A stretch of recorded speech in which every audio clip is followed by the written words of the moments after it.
Hi అండి. మా ఊర్లో వెంకటేశ్వర స్వామి గుళ్ళో బ్రహ్మోత్సవాలు అయితే స్టార్ట్ అయ్యాయండి. ఇప్పుడు 16వ సంవత్సరం వార్షికోత్సవాలు అయితే మొదలయ్యాయి. బ్రహ్మోత్సవాల్లో స్టార్టింగ్ నుంచి ఎండింగ్ వరకు కూడా ఏ వాహనాల మీద స్వామివారు ఊరేగుతారు అనేది ఇందులో అయితే ఉంటుందండి. దీని ప్రకారంగా మనం స్వామివారి బ్రహ్మోత్సవాలకి టైంకి వెళ్ళొచ్చండి. ఉత్సవాల్లో మొదటి రోజు సర్వసేనాపతి విశ్వక్షేణుల వారి తిరుచు వాహనంతో ఉత్సవాలు అయితే ప్రారంభమవుతాయండి. స్వామివారిని మీరు కూడా దర్శనం చేసుకోండి. ప్రొద్దున్నే ఒక వాహనంపై అలాగే సాయంకాలం ఒక వాహనంపై స్వామివారి అయితే ఊరేగుతారండి. బ్రహ్మోత్సవాల్లో చాలా ఎక్కువ మంది భక్తులు గోవింద మాలధారణ అయితే వేసుకుంటారండి. ఈ ఉత్సవాలు చాలా ఘనంగా అయితే జరిపిస్తారు ప్రతి సంవత్సరం కూడాను.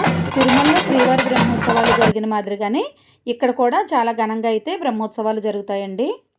చాలా ఎక్కువ మంది భక్తులు హాజరవుతూ ఉంటారు. గోవింద మాలధారణ వేసుకున్న భక్తులందరికీ కూడా టిఫిన్స్ భోజనాలు గుడి దగ్గరే పెడతారండి.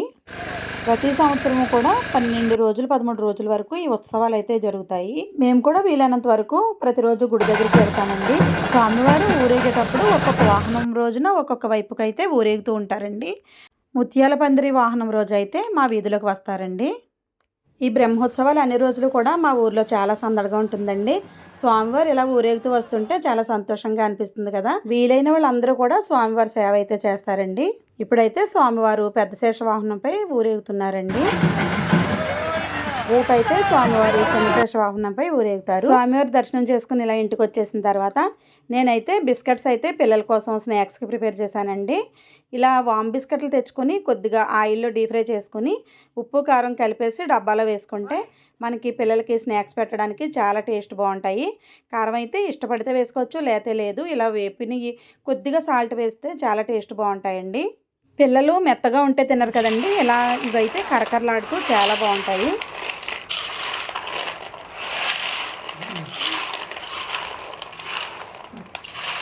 ఇలా కలిపేసి ఒక డబ్బాలో వేసుకుంటే ఎన్ని రోజులైనా మెత్తగా అవ్వండి. తినడానికి పెద్దోళ్ళు తినడానికి కూడా ఇవి చాలా బాగుంటాయి. బయట నుంచి కొనుక్కున్న స్నాక్స్ అయితే డీప్ ఫ్రై చేసే ఆయిల్ మంచిది కాదు కదా. ఇలా మనం ఇంట్లోనే ప్రిపేర్ చేసుకుంటే పిల్లలకి హెల్తీ కదండి. మీరు కూడా ఒకసారి ఇలా ట్రై చేసి చూడండి. బిస్కెట్స్ అయితే చాలా టేస్ట్ బాగుంటాయి. ఇలా చేస్తే పిల్లలు కూడా చాలా ఇష్టంగా తింటారు. ఓకే అండి. ఈ వీడియో మీకు నచ్చితే తప్పకుండా లైక్ చేయండి, షేర్ చేయండి, కామెంట్ చేయండి. థ్యాంక్ యూ అండి.